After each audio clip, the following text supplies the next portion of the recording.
Dokuz Bursa'dayız.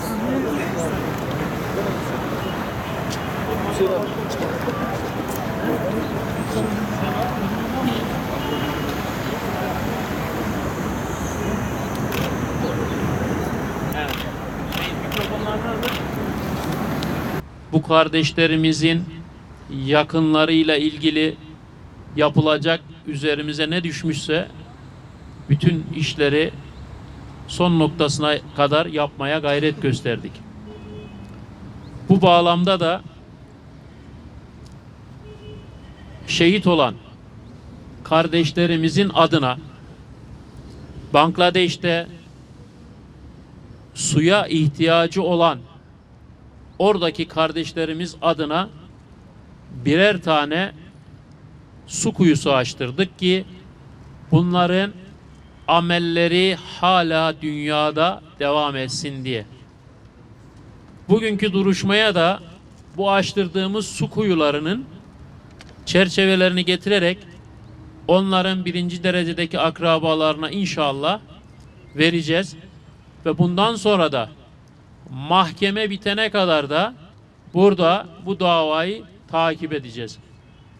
Bunun sebebi şudur. Mazlum mazlumdur, zalim zalimdir. Bizler İHA olarak sürekli mazlumdan yana, zalime karşı olarak duruşumuzu devam ettireceğiz. Şu Yasin Börük kardeşimizin babasına çerçevesini takdim ediyorum. Selamünaleyküm. Evet arkadaşlar. Evet. Hasan kardeşimizin çerçevesini veriyoruz.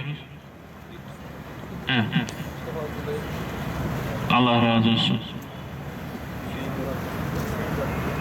Hüseyin kardeşimizin çerçevesini evet.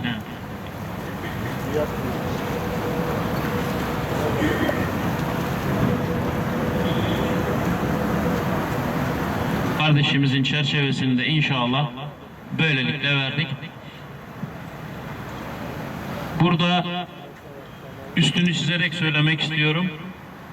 İnşallah bizler hep beraber olursak bütün dünyaya Müslümanların mazlumiyetlerini anlatıp ve bu mazlumiyetten kurtulmak için en büyük güzelliği takdim etmiş olacağız ve inşallah zafer Müslümanların olacak. Selamünaleyküm.